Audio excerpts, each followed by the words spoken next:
Fala galera, meu nome é Cleiton Garribe, projeto Estaleiro Matemático. E hoje vamos ter uma aula sobre cilindros. Dados dois planos paralelos alfa e beta, uma reta S concorrente a ambos os planos e um círculo B de raio R, contido em um dos planos. Se a gente pegar todos os segmentos de reta que partem de B e vão até o outro plano, a gente vai ter um sólido geométrico denominado cilindro, com uma reunião de todos os segmentos que partem de B e vão até o outro plano de forma paralela à reta S. Entendido? Sendo que alguns são notáveis. Se eu pegar até a partir da circunferência de B, que é o contorno circular, se eu parto aqui da circunferência do B até o outro plano seguindo a reta S, eu tenho a geratriz do cilindro. Agora, se eu pego do centro circular até outro plano seguindo a reta S, eu tenho o eixo. E ainda temos também a altura do cilindro. A altura do cilindro, que é a distância perpendicular entre os planos das bases. Entende? Lembrando que um cilindro pode ser classificado como cilindro reto ou cilindro oblíquo. Sendo que no cilindro reto é quando essa reta S é perpendicular a ambos os planos. Entende? Se a reta S é perpendicular a ambos os planos, a gente tem um cilindro reto. E para uma reta ser perpendicular a um plano, fazendo uns parênteses aqui, é o caso do roubo num piso de lajotas. Entende? Que aí a gente precisa,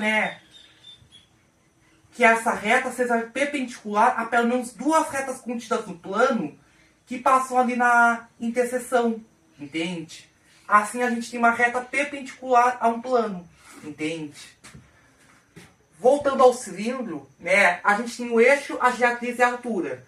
No caso do cilindro reto, o eixo, a geratriz e a altura coincidem, entende?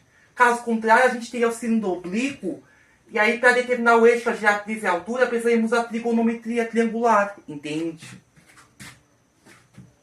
Aqui a gente tem um cilindro oblíquo. E a gente tem as seções. Aqui é um cilindro oblíquo e aqui um cilindro reto. Estou desenhando. Existem algumas seções planas notáveis nos cilindros, como a seção meridiana e a seção transversal. A seção transversal, a gente pega um plano paralelo à base. E a seção transversal, em qualquer caso, vai ser um círculo congruente aos das bases. Entende? Um círculo congruente às bases é a seção transversal de cilindros. E também temos a seção meridiana, que é qualquer plano que contém o eixo do cilindro, que é o segmento que liga os centros das bases, entende? E no caso do cilindro reto, a seção meridiana vai ser um retângulo. Ou vai ser um paralelogramo no caso dos cilindros oblíquos. Entendido? O cilindro reto ele pode ser planificado com duas faces planas, que são circulares, de raio R.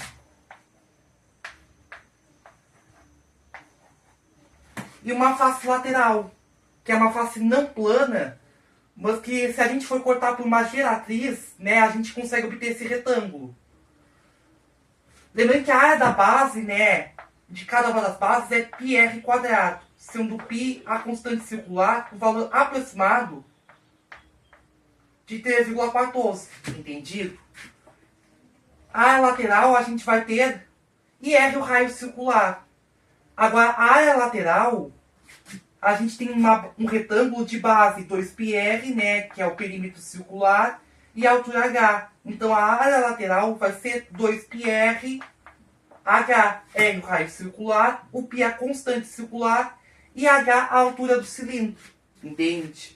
E no caso do cilindro reto, a altura coincide com o eixo da geratriz. Essa é a planificação do cilindro reto. E aí a área superficial total, depende do problema, vai ser duas vezes a área da base mais a área lateral. A área superficial total, que a gente tem duas vezes a área da base congruente mais a face lateral. Entende? Isso no caso total, que aí vai depender do exercício. Quantas faces estão sendo consideradas? Agora, o volume do cilindro, a gente vai usar o princípio de Cavalieri, que a gente não vai ter como falar com mais detalhes, em relação a um prisma de mesma área de base e mesma altura. Que aí a gente consegue provar que o volume do cilindro vai ser o mesmo do prisma. A área da base vezes a altura. A área da base vezes a altura. Só que como a área da base é πr quadrado, no caso do cilindro, a gente pode expressar essa mesma fórmula como πr quadrado h, entende? O volume do cilindro é πr quadrado h. L o raio da base, h a altura do cilindro, e π é a constante circular com valor aproximado de 3,14, que é um número irracional, entende?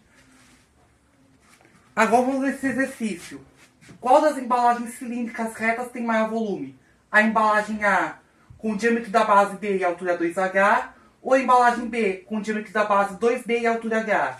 Aqui a gente vai utilizar a fórmula do volume, que é πr quadrado h.